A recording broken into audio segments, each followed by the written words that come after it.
However you feel about Bonnie's transformation at the end of this chapter, it's hard to deny that her character arc has been one of the more satisfying recent developments that we've had in One Piece.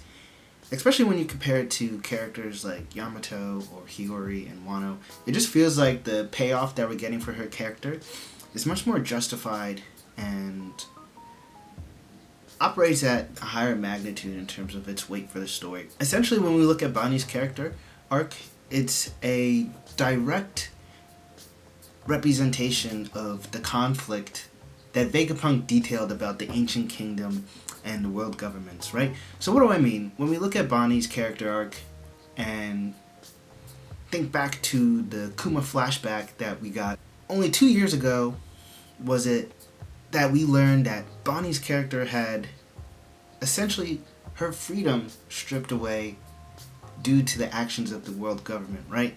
Saturn's scientific experimentations had the result of the sapphire scales developing on Bonnie, and we know those sapphire scales restricted her ability to go out in the sun, right? So when we think about freedom, right off the bat, we have the world government taking away the freedom of a young child in terms of being able to go out into the sun.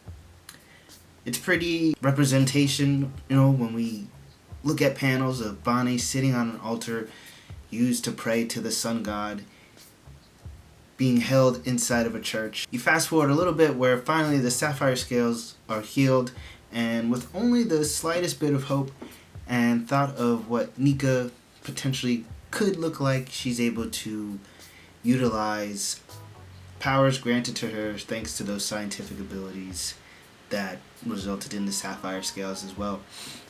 Fast forward to this chapter, and we essentially have Bonnie going full-blown Gear 5. Now, I'm not going to jump into all the power scaling and stuff, but I do not think that Bonnie will be able to use the kind of extreme paramecia effects of the Hiro Hiro no Mi Maro Nika, in a sense where Luffy's awakened, he can shake the ground and stuff like that.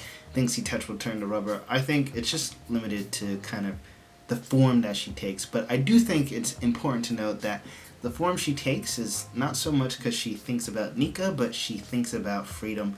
And of course, freedom is the most major underlying theme in the story of One Piece, as I just detailed. Bonnie having her freedom taken away by the world government and essentially being liberated by the current sun god Nika, which is Luffy. As I was reading this, it did make me think, was that conflict that started the Void Century about slavery? Like, we know the world government and the Celestial Dragons have had slaves every time we see them, but did that date back to the start of this? That I'm actually now kind of very interested in, because that may be the main ideal. At first I thought it was unity, and I do think that is a big role, but I'm guessing that at some point in time Joy Boy may have come across some nations that had slaves, or people enslaved due to the action of like the 20 different families and such, and that might be one of the differing factors which made the Alabasta Kingdom ultimately decide not to go, right? And that leads me to my next point. So I think the main meat of this chapter is obviously the transformation that we get. We get some good progression in terms of the Straw Hats just about ready to leave Egghead Island. Marcus Mars in flight coming after them. Maybe a good opportunity for Sanji to get another chance at saving Bonnie. I don't think she's going to be able to be very effective. Maybe she will be. It depends. We know Topman has great defense. He has top defense, but I'm guessing Marcus Mars, his abilities probably lean more on like the offensive end, special effect. He can fly, so I don't really foresee him having like that strong hide. So maybe she will have some impact, but I don't think it'll be too much. That being said, the other major part about this is the kind of on and off transmission that we're getting from Vegapunk, where essentially he states that, the carryover from the last chapter, he states that amongst the D family, there is something, something, something, and their name was, and I'm pretty sure this has to be about Lily, right? There's no direct connection that we have amongst Joy Boy, Nika, and the D-Clan as of yet, and so the connection between the Nefertari family, given the fact that they have the D moniker, is our strongest point. And we also got kind of Vivi's reaction in the last chapter, and so I just want to touch upon the three most important D members and their relationship with freedom, because that is, the major theme of this chapter. So obviously, number one is going to be Monkey D. Luffy, the main character. As I touch upon these, I also want to touch upon reincarnation. I do think that reincarnation is kind of playing a role. In a sense, I view devil fruits as a form of reincarnation due to the lineage factor being passed on and these come back. So you're essentially, whenever you eat it, you're part of what DNA from the prior users is passed on to you, and they are part of a new living body. So that is a form of reincarnation in a sense. Nika being reincarnated within Luffy, that's a given. You don't really got to touch upon that too much. The next one I want to touch about, the second most important, or maybe the third most important, is Blackbeard. Of course, Blackbeard shares the D moniker.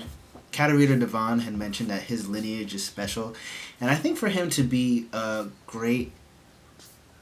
really great antagonist, he's been probably the best villain in the story so far, in the fact that he has been kind of opposing Luffy throughout the story at different points, and then you already have like the family conflicts that are obvious, like the Ace events, and then now the Garb situation. But I think what'll really put it on the edge put his relationship with Luffy is if he has a stronger tie to Joy Boy. I think that'd be a great kind of wrinkle in the story, in a sense that what makes his lineage so special can't be the fact that he's just a D family member, but if he's also a Buccaneer or a direct descendant of Joy Boy, so having a stronger tie or relationship to Joy Boy, I think that'll be a nice cut, and that kind of ties into the whole reincarnation thing. A lot of people think he's a family member of Rocks, which certainly could be part of it, and then maybe within that Rocks lineage you could trace that closer to Joy Boy, but not too sure about that one. And then lastly, of course, we have Nefertari D. Vivi. Vivi, I think, is increasingly going to be important. It's just pretty obvious. I'm almost like 99% sure now that she is heading towards Egghead. It just makes way too much sense that one of the Gorosei that can fly kind of is flying on the outskirts of Egghead. And since Morgans, Wapol, and Vivi were kind of flying around,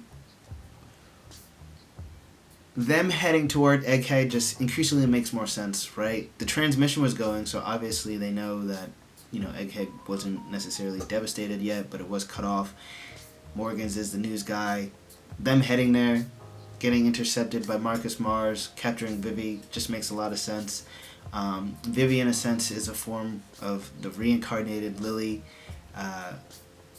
And so, yeah, I think her role with freedom, liberation, is going to be expanded. She'll probably have a very impactful moment where her voice reaches, those who need to continue to rebel against the world government and such. But yeah, that's all I got for this chapter.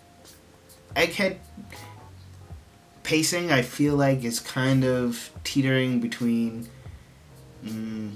really quick, fast-hit events, and especially after that message was kind of like dragged on, where now it seems like we're really ready to just wrap it up, get over to Elbaf, where we'll learn more about Joy Boy, probably his lineage, the ancient kingdom there.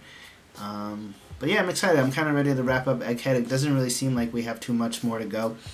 The remaining Vegapunks, I think Lilith will be probably the only one that survives. I'm not sure about Atlas, but I can see herself somehow getting offed. But yeah, until next time, Taicho out.